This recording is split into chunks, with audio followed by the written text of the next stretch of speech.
Bantayan ang mga salitang lumalabas sa bibig. Ako po si Father Fiel Pareha at ito po ang ating segment, ang Daily Devotion, na kung saan tayo po ay magdarasal, magbabasa at magninilay kasama ng salita ng Diyos sa buong taon. Manalangin tayo.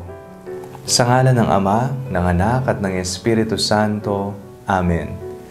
Halina, banal na Espiritu, liwanagan mo ang aming puso at isip nang maunawaan at may sa buhay namin ang iyong salita. Amen.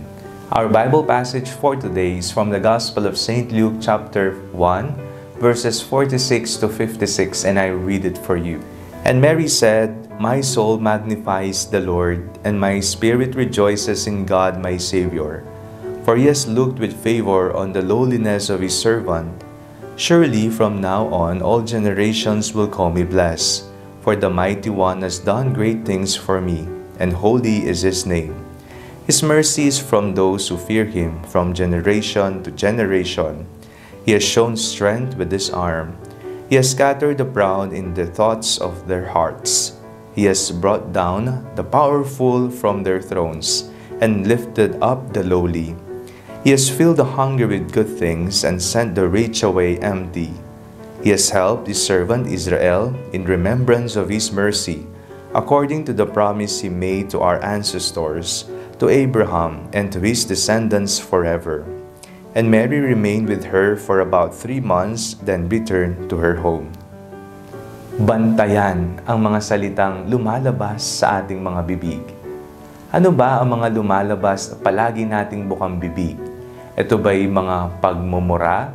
Ito ba ay mga nakakasakit na salita sa kapwa? O ito ba ay nagbibigay inspirasyon, motibasyon at kaliwanagan sa iba?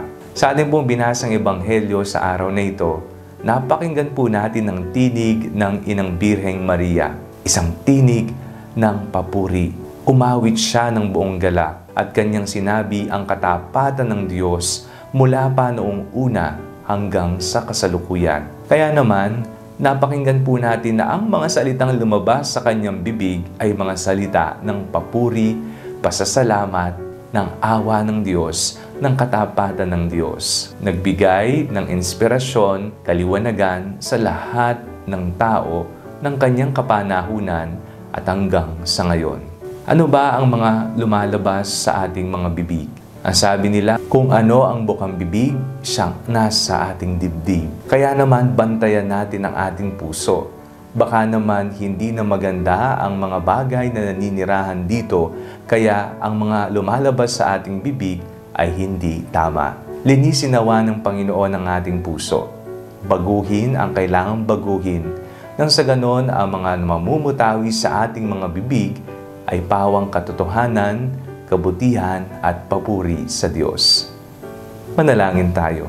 Panginoong mapagmahal, linisin mo ang aming mga puso nang sa ganon ang mga salitang lumalabas sa aming mga bibig ay pawang katotohanan at kabutihan. Amen. Sa ngalan ng Ama, ng Anak, at ng Espiritu Santo. Amen. Huwag po ninyong kalimutang i-like ang video ito, mag-comment po kayo and share it with your family and friends. Ang Panalangin Bago Matulog ay may sariling Facebook page na po. Huwag niyo pong kakalimutang mag-like at mag-follow dito, and do not forget to subscribe to our YouTube channel. I-click niyo lamang po ang link na nasa description ng video ito, o kaya naman po just search Father Fiel Pareha. God bless you po.